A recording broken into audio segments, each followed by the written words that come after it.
दिन की जेल पर पीएम सीएम की कुर्सी चले जाने वाले बिल को लेकर गृह मंत्री अमित शाह और पूर्व सीएम अरविंद केजरीवाल भिड़ गए हैं।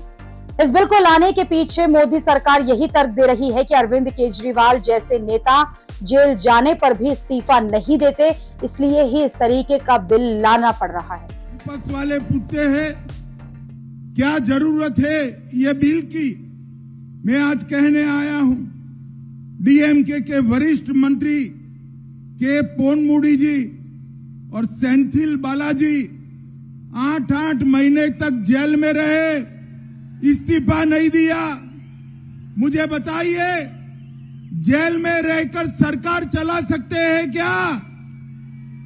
அதாவது நாடாளுமன்றத்தில் எதிர்க்கட்சிகள் குதிக்கிறாங்க, துள்ளி குதிக்கிறாங்க, இப்படி ஒரு சட்டம் வரக்கூடாதுன்னு। अरविंद केजरीवाल पर सवाल उठे तो उन्होंने भी अमित शाह पर पलटवार कर दिया। अरविंद केजरीवाल ने सोशल मीडिया में एक पोस्ट किया और उस पोस्ट में कहा कि जो व्यक्ति गंभीर गुनाहों के मुजरिमों को अपनी पार्टी में शामिल करके उनके सारे केस को रफा दफा करके उन्हें मंत्री, उप मुख्यमंत्री या फिर मुख्यमंत्री बना देते हैं, क्या ऐसे मंत्री प्रधानमंत्री को भी अपना पद छोड़ना चाहिए? ऐसे व्यक्ति को कितने साल की जेल होनी चाहिए? अगर किसी पर झूठा केस लगाकर उसे जेल में डाला जाए और बाद में वो दोष मुक्त हो जाए तो उस पर झूठा केस लगाने वाले मंत्री को कितने साल की जेल होनी चाहिए? एक और पोस्ट में अरविंद केजरीवाल ने कहा है कि राजनीतिक षड्यंत्र के तहत झूठे केस में फंसाकर जब केंद्र ने उन्हें जेल भेजा तो उन्होंने जेल से 160 दिन तक अपनी सरकार जो है दिल्ली की सरकार वो चलाई।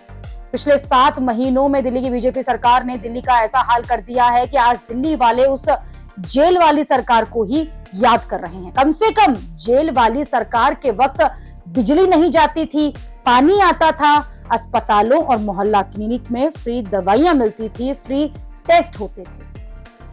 अरविंद केजरीवाल और अमित शाह की ये सियासी लड़ाई अभी शुरू ही हुई थी कि अचानक से ये खबर आ गई कि दिल्ली के पूर्व मंत्री सौरभ भारद्वाज के अलग अलग ठिकानों पर ईडी ने रेड की है। आरोप है कि साल 2018-19 में दिल्ली में आम आदमी पार्टी की सरकार ने कुछ अस्पतालों की परियोजनाओं को मंजूरी दी थी और आरोप है कि इस परियोजनाओं की मंजूरी में करोड़ों की गड़बड़ी हुई है।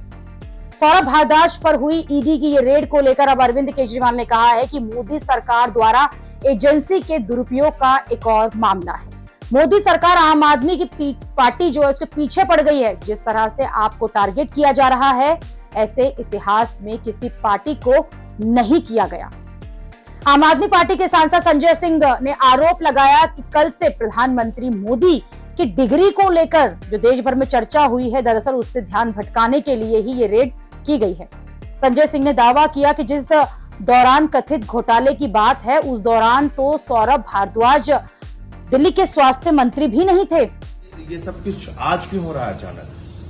क्यों सौरभ भारद्वाज के घर पे आज छापा मार दिया गया? क्योंकि खबर बदलनी है, मुद्दा बदलना है। मुद्दा कल से क्या चल रहा था? मोदी जी की फर्जी डिग्री। मोदी जी की फर्जी डिग्री के ऊपर चर्चा देश में ना हो, इसलिए आज ये ईडी का छापा मार।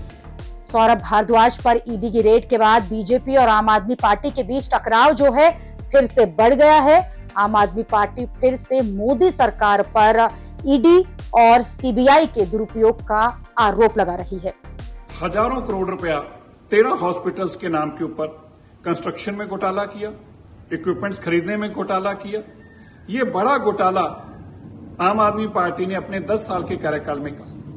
भाजपा बार बार ही कह रही थी, इसमें एसीबी भी अब इन्वेस्टिगेशन कर रही है और बड़ा स्पष्ट है, कई हॉस्पिटल तो चले ही नहीं। कई हॉस्पिटल्स के अंदर हजारों करोड़ के इक्विपमेंट्स लाके डंप कर दिए क्योंकि वो चलने लायक नहीं थे और ये काम रुका नहीं अभी भी।